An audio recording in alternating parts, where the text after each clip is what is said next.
Bienvenidos entonces a la meditación, el estudio del Salmo 32. Es un salmo que nos invita a confiar en el Señor y confesarle nuestros pecados, ¿no? Un salmo muy recomendable para quien tiene remordimientos y duda de que el Señor te perdona, ¿no? A veces nosotros mismos no nos perdonamos, pero es la alegría del pecador que ha confesado su culpa y que se ha experimentado abrazado por la misericordia divina. Entonces vamos a meditar en ese salmo, ¿no? Un salmo también que nos habla, ¿no? Del poder del perdón de Dios y también un salmo que nos hace pensar, ¿no? En el valor de la confesión, ¿no? Del arrepentimiento y de la confesión de nuestras faltas. In nomine Patris et Filii et Spiritus Sancti. Amen. Pater omnium benedictionum infunde super me gratiam Spiritus Sancti ut mens mea periatur ad intelligentiam sacrarum scripturarum et ut interpretando eas cum auxilio eius cor meum aperiatur ad veritatem et conversionem. Revela mihi ac dia iterum mysterium Filii Tui Iesu Christi Domini nostri, ut fides mea crescat, spes mea roboretur, et semen verbi Tui fructum ferat in me per caritate et virtutem.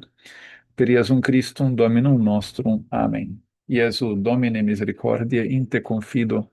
Maria, Virgo dolorosa, ora pro nobis, in nomine Patris et Filii et Spiritus Sancti. Amém. Salmo entonces 32, ¿cierto?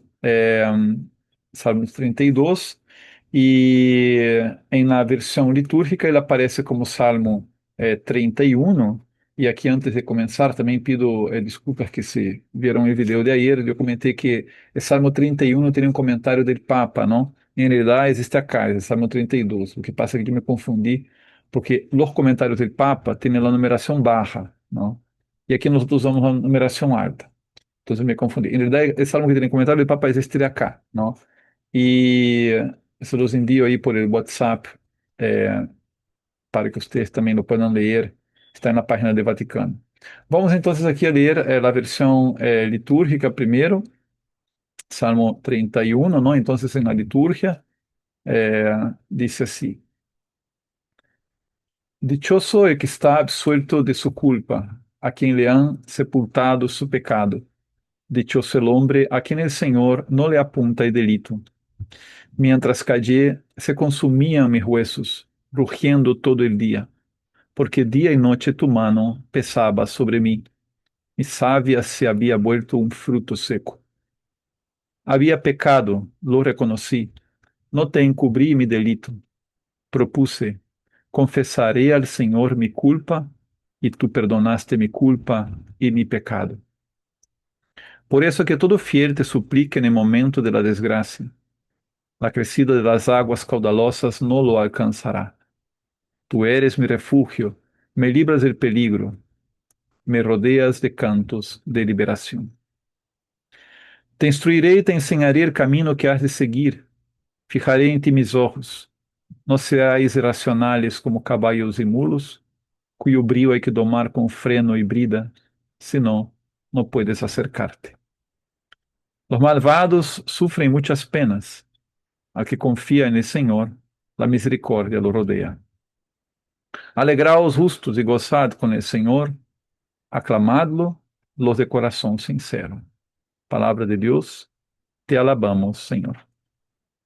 Muy bien, essa é uma tradução muito bonita, não? Uma tradução sempre muito agradável, não? A tradução litúrgica procede maiormente do latim, pero em questão textual, não? A hora de delimitar aqui o texto, aqui falta uma frase, não? Já veremos na outra versão que aqui falta uma frase que aparece em nossas Bíblias, também na Septuaginta também aparece, não? Na Bíblia em grego. Esta frase acá, em todas as Bíblias, ela tem uma tradução diferente. Eh, Esta mi savia se había vuelto un fruto seco. Eh, y bueno, y por lo demás es un texto que no tiene mayores dificultades. Vamos ver aquí el texto de la Biblia de Navarra, para que ustedes vean lo que estoy comentando, ¿no? Voy a pasar aquí a la otra versión. Entonces vamos aquí al Salmo 32 en la Biblia de Navarra, ¿no? Entonces vean, aquí Hay a la versión litúrgica y aquí en la primera parte dice, bueno, aparte que no tiene esto, ¿no? La versión litúrgica no tiene la inscripción. En la primera parte falta esta frase acá, ¿no? Falta esta frase que también varía bastante en los manuscritos bíblicos, ¿no? Y la otra que comenté que varía mucho es esta de acá en cuanto a la traducción, ¿correcto? Por demás no son mayores variantes lo que hay. Vamos a quedarnos con esta traducción acá. Es una traducción bastante equilibrada, ¿ya?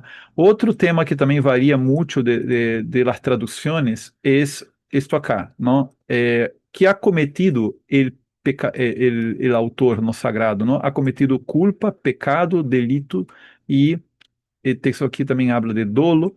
En otras traducciones habla de fraude o engaño, ¿no? Es decir, engaño. La Septuaginta, por ejemplo, dice en cuya boca no hay engaño, ¿no? En vez de decir en cuyo espíritu no hay dolo, aquí en la línea aquí que estoy mencionando, ¿no? Dice en cuya boca no hay engaño o en cuyo espíritu no hay fraude, ¿no? Dice David de Jerusalén en esos términos. Aquí esta usa dolo, ¿no?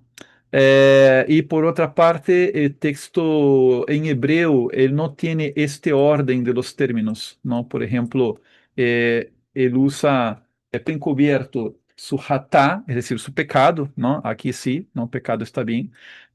Dichoso el hombre a quien el Señor no le imputa el avón, y avón significa culpa, ¿no? Entonces hay como que una diferencia, ¿no? El texto en hebreo dice culpa en vez de delito, dice rebelión o transgresión en vez de culpa. Y finalmente, en cuyo espíritu no hay rimya. Rimya significa exactamente engaño, traición, fraude, ¿no? O negligencia. En el caso acá, la traducción que usó el traductor de Navarra fue dolo, ¿no? Entonces, hay un tema aquí también con la traducción de esos términos. Sin embargo, son términos intercambiables hasta cierto punto. Todos ellos hablan del pecado, ¿no? Entonces también hay que ver ahí cuál es la fuente que tomó el traductor de esta Biblia. Y de verdad que quedó bastante interesante esa manera como él lo puso acá, ¿ya? Entonces, nada, siempre es bueno saber de dónde partimos, ¿no? Porque a la hora que uno lee en una Biblia, lee en otra Biblia, ve diferentes traducciones, entonces ahí uno puede a veces sorprenderse. Otra, si vale la pena venir aquí también, eh, el versículo 10, ¿no? En la Septuaginta dice, al que espera en el Señor, rodeará de compasión, ¿no? Que es una expresión también muy bonita, ¿no? Rodeará de compasión. Eh, eh, y eso contrasta con el versículo 7, ¿no? Tú de mí eres refugio por la opresión que me circunda, ¿no? Entonces, esa idea de que él está circundado de opresión, también aquí arriba la idea de aguas abundantes que se acercan, ¿no? Como que se siente ahogado, se siente rodeado de opresión. En el caso acá, le va a rodear la compasión de Dios, ¿no? Entonces, ese contraste interesante acá en la Biblia en griego, ¿no? Entre el versículo 7 y el versículo 10. Cosa que no lo vemos tan claramente aquí en esta traducción, por ejemplo, ¿no? Tú eres mi refugio, me salvas de la angustia, ¿no? ¿Cierto? Entonces, no aparece esa idea de la opresión que me circunda, ¿no? Simplemente dice, me salvas de la angustia. Y aquí en el versículo 10, la misericordia rodea al que espera en el Señor. Se refiere a lo mismo, pero no está tan claro, ¿no? Como en el texto en griego. Bueno, estoy siendo metódico acá, porque en los dos primeros grupos, por primera vez, yo no logré terminar bien el contenido, en parte porque a las 8 de la mañana hubo un montón de problemas técnicos. Por otra parte, porque este salmo es muy, así, llama mucho la atención una serie de cuestiones como las que les estoy mostrando acá. Entonces voy a ser muy metódico, es el primer paso. ¿Por qué eso es importante? Porque por eso que acabo de decir, a veces tú lees un texto bíblico y después lees en otra Biblia, y lees en otra Biblia y no dice lo mismo, ¿no? Entonces es bueno delimitar el texto que estamos leyendo y ser consciente de las variantes que hay Então, estou acá mostrando-lhes que, depois de haver dado uma mirada em várias traduções, essas diferenças e essa riqueza. Então, estamos optando com a Bíblia de Navarra, porque tem um texto bastante equilibrado, neste caso acá de Salmo 32, e esse é o primeiro passo, delimitar aqui o vocabulário que estamos vendo desde a tradução, ¿ya? Ahora bem, acá temos uma palavra que não se tradujo, ¿no? Que é a palavra masquil, ¿no? Então, quem lê só esta Bíblia vai quedar se perguntando o que significa masquil, vai ter que perguntar aí na internet, não buscar um dicionário, o que significa masquil. Acá é comentário disso, não? O comentário desta Bíblia explica, que diz, não, acá não explica, esse comentário acá não explica, mas eu sei o que significa, então eu vou explicar. Por exemplo, se tu ver a Bíblia grega, não disse masquil, disse de Davi, de toma de consciência. Ojo, esta Bíblia acá é a Bíblia que é traduzida exclusivamente do grego, ¿ya? Dice de toma de consciência. Mientras que esta acá é traduzida del hebreu, e nesse caso acá traz uma palavra hebrea. Esta palavra acá em hebreu, ela significa instrução, não? Instrução. É decir, é um salmo instrutivo. Instrutivo. Então, isso nos faz pensar que este salmo nos vai trazer alguma enseñança, correto? E de hecho que sim, é mais, esse salmo vai subrayar o valor da instrução. Podemos dizer que no centro do salmo, aqui versículo 8, seria o coração deste poema, não? Te instruiré, acá está, não? Eu te instruiré e te indicaré o caminho que has de andar. Te aconselharé, mis ojos fijos em ti. Quem disse isso? ¿No? Quem disse isso é Deus. Ya lo veremos, ¿no? Pero esa es la palabra, es como si Deus estuviera hablando em lugar de salmista, ¿no? Aqui não é o salmista quem habla, é Deus quem habla, ¿no? Hablando assim em termos literários, não é um recurso literário que há aqui um diálogo com Deus. Predominantemente é o salmista que está hablando, não? Ele está compartilhando na alegria. Vamos ver aqui agora. La estrutura, ¿no? Los momentos de este salmo, ¿no? Ese salmo tiene esa proclamación de bienaventuranza, ¿no? Esa proclamación de felicidad. Feliz el hombre, ¿no? Feliz el hombre. Así como el Salmo primero, ¿no? Feliz el hombre que medita la ley del Señor día y noche, que no va por el camino de los pecadores. Entonces es un salmo também de bienaventurança. No caso acá, porque ele é perdonado, porque su pecado ha sido cubierto, porque o Senhor não lhe imputa o delito, porque em seu espírito não há dolo, não há mala intenção. Então, começa o salmo hablando de la dicha, correto? Em um segundo momento, perdão, vale a pena conectar de uma vez este salmo com o salmo anterior, não? Vamos lendo aqui essa coleção de salmos, especialmente esse subgrupo, não? Entre o Salmo 25 e o Salmo 34, que é um subgrupo aqui do livro 1. E nós vemos que os salmos falam sempre de la misericórdia divina, de la bondade do Senhor. No caso acá, a bondade do Senhor é muito patente, não? E acá ele se descobre perdonado. E no salmo anterior, ele pediu perdão, não? Foi um salmo no qual ele pedia perdão. Veja, aqui, versículo 10, não? Tem piedade de mim, Senhor, que estou em aprieto. Mas aqui abaixo ele dirá, haz brilhar sobre tu servo tu rostro, por tu misericórdia, salva-me. Então, ele está pedindo misericórdia, está pedindo que o Senhor se manifeste a ele. Não? E ao final disse, sean fuertes e tome aliento su coração quantos esperam en el Senhor. Então, ele espera a misericórdia de Deus. Então, aqui ele está feliz, em Salmo 32, porque a misericórdia do Senhor ha chegado, o que ele esperou se ha realizado, não? A misericórdia do Senhor. Então, ele proclama essa felicidade. Em um segundo momento, nós temos essa confissão de sua experiência personal, no que é este párrafo acá, que tem diferentes momentos.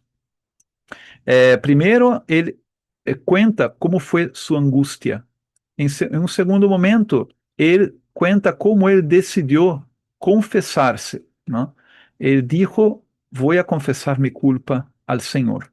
E logo aqui vem uma oración, ¿no? Él empieza a hablar directamente con Dios. Hasta el momento él no habló directamente con Dios. Hasta el momento él compartió su experiencia, él compartió su felicidad y ahora él empieza a hablarle a Dios, ¿no? En la secuencia, nosotros tenemos un texto que viene a ser la instrucción de Dios, ¿no? Dios que viene a instruir. Y podemos decir que serían los versículos 8 y 9, ¿no? Viene a decir, yo te voy a instruir, yo te voy a indicar el camino, yo te voy a aconsejar, y no seas como el caballo o el mulo, en resumen, porque son muy tercos, ¿no? Porque son obstinados, no quieren cambiar, no quieren salir de su lugar, hay que tratarlos con freno, con bridas, porque de otra manera ellos no se dejan dominar, ¿no? Entonces no sean así, ¿no? Dios no quiere tratarnos como caballos, como mulos. E por último, temos o momento da exortação final, que começa aqui com verso antitético, não? Porque habla em contraste, não? Que são muitos os dolores del impío, pero la misericordia del Senhor a misericórdia rodea al que espera en el Señor, ¿no? Entonces, en el Salmo 31 era un salmo de la espera en el Señor, ¿no? Espera en el Señor, Él se va a manifestar en tu vida con la misericordia. Entonces aquí Él dice, ¿no?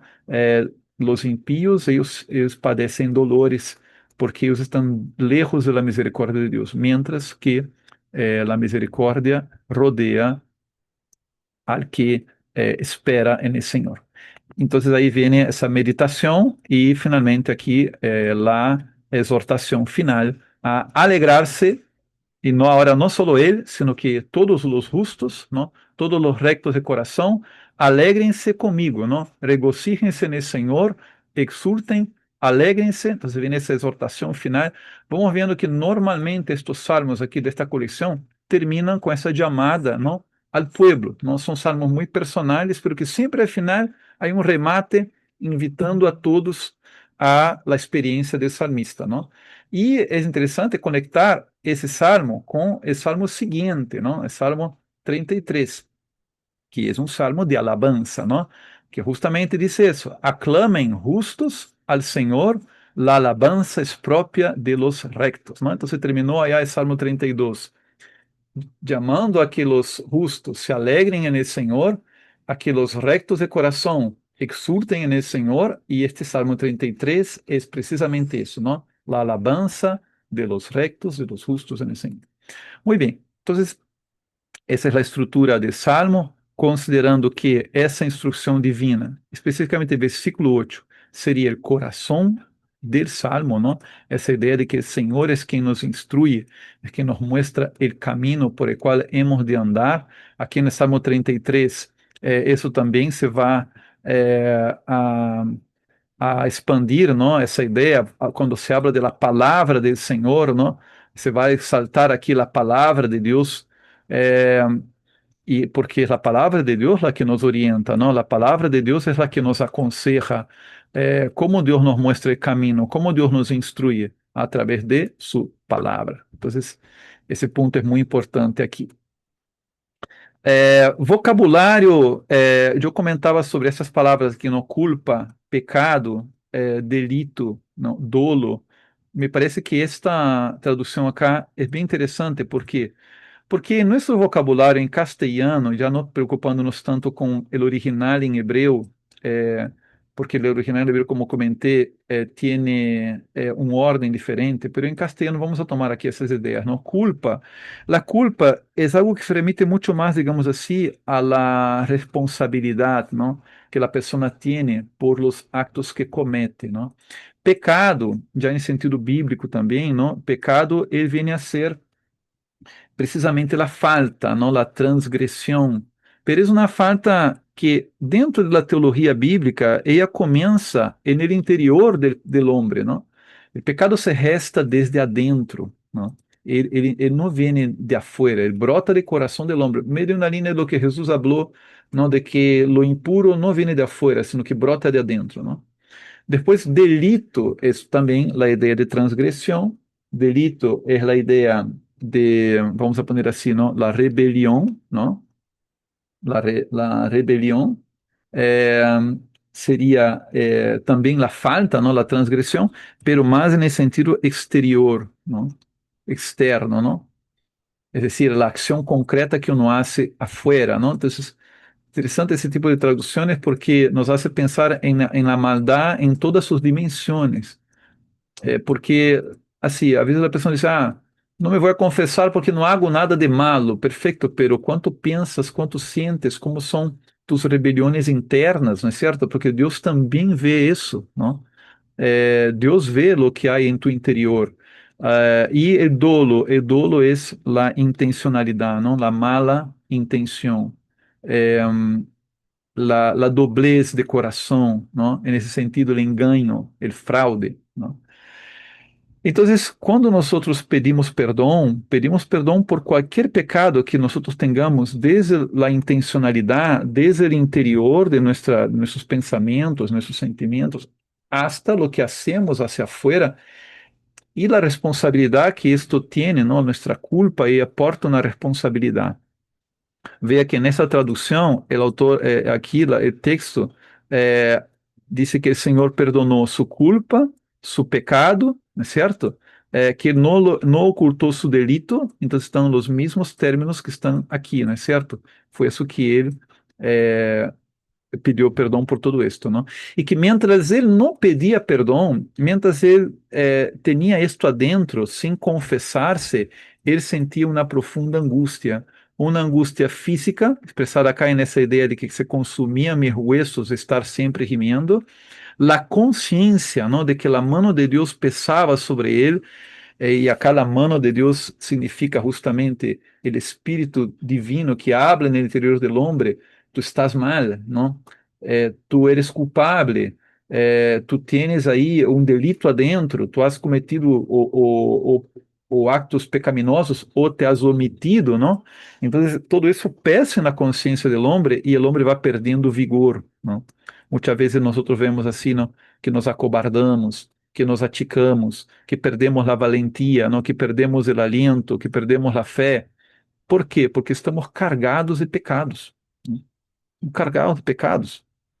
Então, que importante é levantar-nos, não? E pedir perdão a Deus. Esse salmo tem essa dinâmica, não é certo?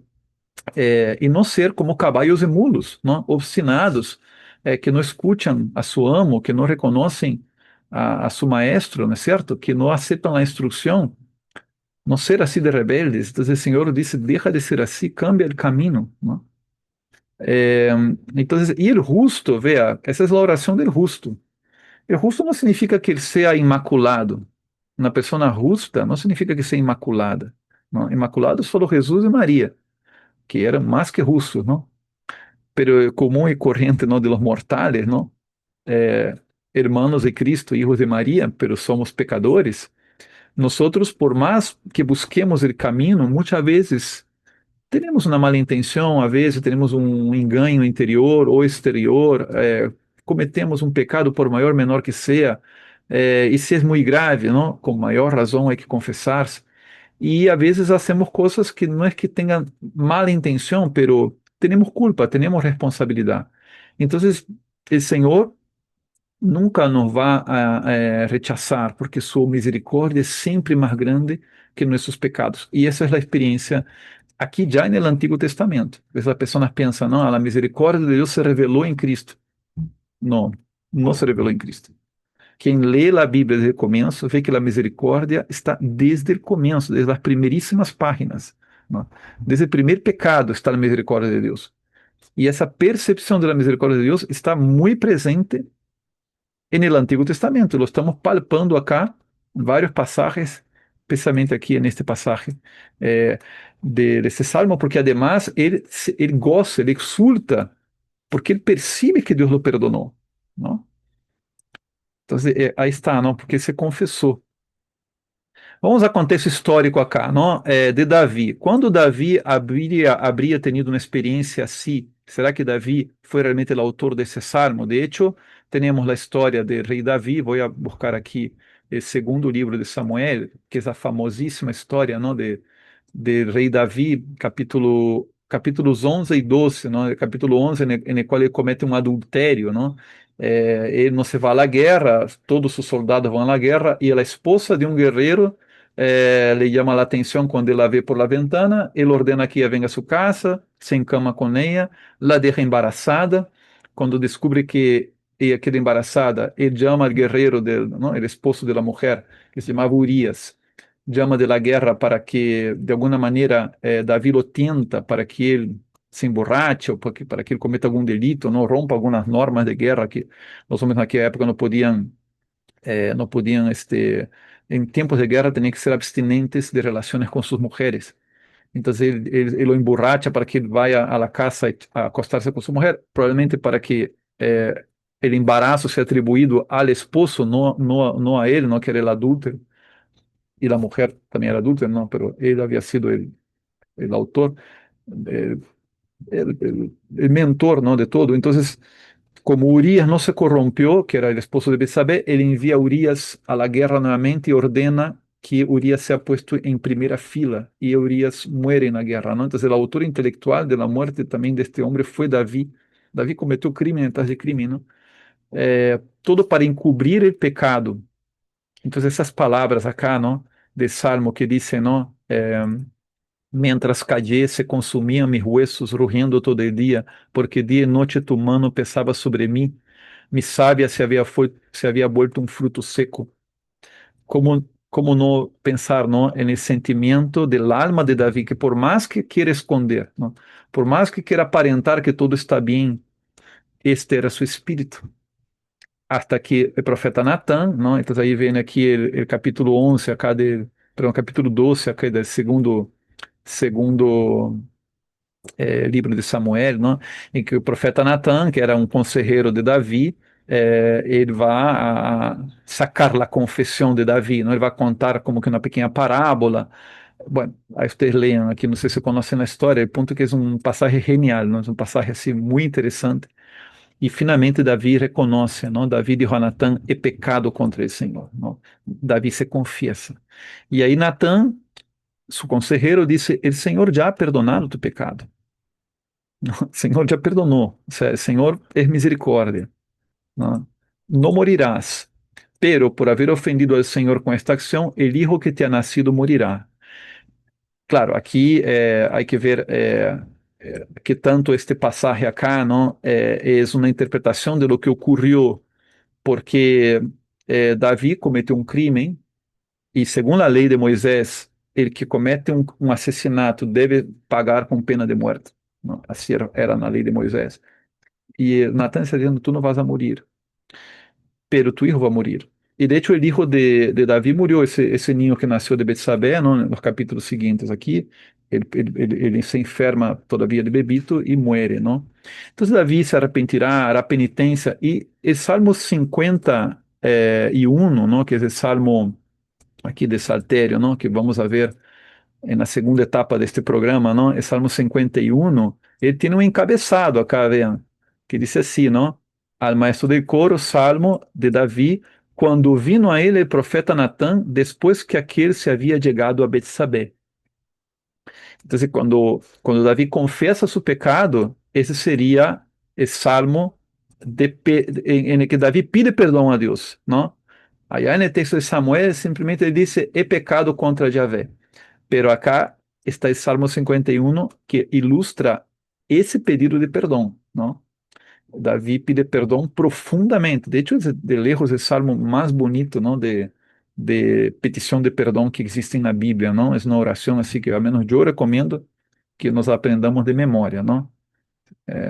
Uma vez tive a experiência de, há muitos anos, não? Eu era bem jovem e me acerquei à confissão onde eu estava assim, não, como esse salmo, não? Bem agobiado, não me acordo o que havia feito. Tampouco isso lo diria, não? Eu estaba muy agobiado por lo que había hecho y fue una confesión muy sentida. Yo lloré en la confesión y ahí el padre me dijo así: vas a orar el Salmo 51 por 7 días. Esa es tu penitencia. Entonces yo durante una semana todos los días oraba el Salmo 51. Al final de la semana medio que ya lo sabía de memoria, ¿no? Y ahí decidí memorizarlo de verdad, ¿no? Y frecuentemente orar ese Salmo 51, ¿no? Porque Salmo 51 é um salmo muito lindo que nos ayuda mucho a pedir perdón y acercarnos al amor de Dios. Entonces, la historia de David tiene que ver con el Salmo 51, según la Biblia, ¿no? Y ahí, este Salmo 32 que estamos viendo hoy día es un salmo después que experimenta el perdón divino, ¿no? ¿Cuándo él habrá experimentado el perdón divino? Vamos, não pensemos que Natan, não pensemos aqui que Natan levantou a mão, ele deu a absolução, não, não, Natan não era sacerdote católico, não. Natan era só um amigo conselheiro. Pero às vezes é importante, assim, confessar-nos com algum amigo, com alguma amiga, não? Só o hecho de poner essa fuera, não? Las podredumbres de uno com alguém que esté disposto a escuchar, não? E que seja um bom conselheiro e que seja confidente, não é certo? Já é excelente, já é excelente. De pronto tem um retiro espiritual, não? Ter a oportunidade de falar com algum consejero, uma pessoa de caminho de Deus, é muito bueno isso, é muito bueno. Então, existe uma possibilidade aqui de contexto histórico. Ora, mais allá de contexto histórico que queramos buscar na Bíblia, é uma experiência de muitas pessoas, não? Muito real essa experiência aí de salmista. Agora, outro elemento também de contexto histórico é que quando em Israel uma pessoa cometeu um pecado, ella podia ir donde un sacerdote y confesarse. No es que el sacerdote le iba a dar la absolución, porque lo de la absolución, eso fue instituido por Jesucristo, con los apóstoles, ¿no? Pero el sacerdote de Israel, él seguía la ley. Y en la ley, a não ser um crime de assassinato, não?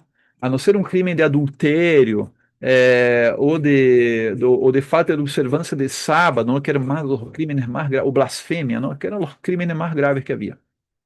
Os quatro crimes, não? Blasfêmia, romper com o sábado, cometer adultério e assassinar uma pessoa quando não era legítima defesa, não? Legítima defesa é outra coisa. Esses pecados, assim, normalmente a pessoa tinha que huir, ¿no? Porque se lo atrapavam, lo condenavam à morte. Pero fuera isso, todos os demais pecados, transgressões, tinham um perdão. E segundo se vocês leem na Bíblia, ¿no? As leis de Israel, para obter perdão, tinham que levar alguma ofrenda, ¿no? Alguma ofrenda para pagar por aquele pecado. Normalmente um corderito, normalmente algum animal, ¿no? De los animais que eram sacrificados, um chivo, uma paloma, às vezes um touro, ¿no? Dependendo da condição social da pessoa, o sacerdote sacrificava aquele animal e lo oferecia em holocausto, não? Em el altar, para expiar o pecado da pessoa. Solo com isso, a pessoa já volvia ao caminho da justiça, porque a pessoa cumpriu com seu dever. Pero significava que Deus lo havia perdonado? Todavia não. Sabem quando Deus perdonava o pecador?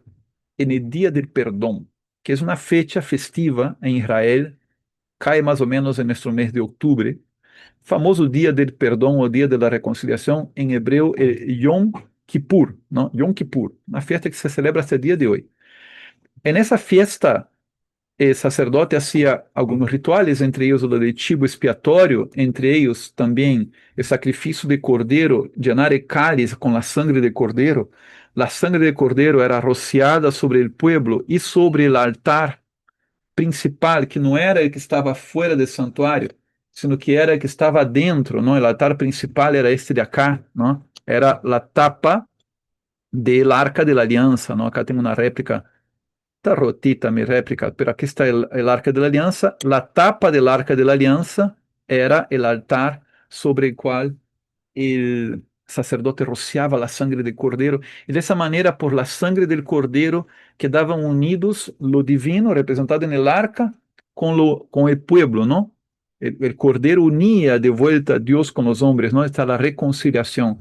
E o rito de chivo expiatório era que el chivo cargava os pecados del pueblo por la imposição de manos del sacerdote e era llevado a morir en el desierto. E com a morte del chivo morían los pecados del pueblo. Ese día por la muerte de los animales, quedavam perdonados todos os pecados que haviam sido confessados a lo largo de aquele ano. Pero havia algo mais. Para que os pecados fueran perdonados, era necessário também que cada um perdonara a seu irmão. É necessário que eu perdone a quien tiene una deuda conmigo, una ofensa, ¿no? Alguna ruptura conmigo, para que Deus também me perdone. Por isso, no Padre Nuestro, Jesus diz: Perdona, Padre, nossos pecados, assim como também nós perdonamos a quienes nos han ofendido, porque era assim como es así como os judíos vivem o dia del perdão. Para o cristiano, é o sentido cristológico do Salmo. Quando nos vem o perdão de todos os pecados, com a morte de Cordeiro, o Cordeiro de Deus, ele foi também o chivo expiatório que cargou sobre si nossos pecados, de maneira que nossos pecados foram eh, curados por Cristo na cruz. Isso significa que já não pecamos? Pecamos, pero temos a possibilidade de receber a absolução de aquele que já deu a vida por nós. De antemano já nos perdonou, pero implica que nós nos acerquemos a Ele como quem pide a misericórdia. Esse sentido cristiano e moral deste salmo. Não? É um salmo que nos prepara para a confissão, que nos ajuda a ter coragem e confiança em Deus, não? Para pedir perdão, porque o resultado de isto é a alegria, não?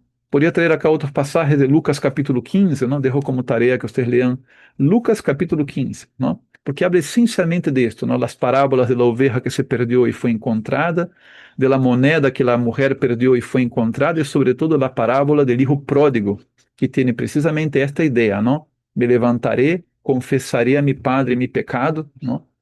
E o padre lo abraça porque ele é um hijo. E as três parábolas terminam com celebração, com fiesta, com gozo, não? Então é um salmo para gozar de todo esto. Queria falar sobre os padres da igreja, não? Pero na catequese de Papa que les voy a pasar agora por WhatsApp, tiene um passagem de San Cirilo de Jerusalém, muito bonito, não? Al final da catequese, que les invito que vocês leiam e comentário aí de San Cirilo sobre este passagem. Isso foi, então, Salmo 32, não? E amanhã nos vemos com esse Salmo de alabança, que é o Salmo 33.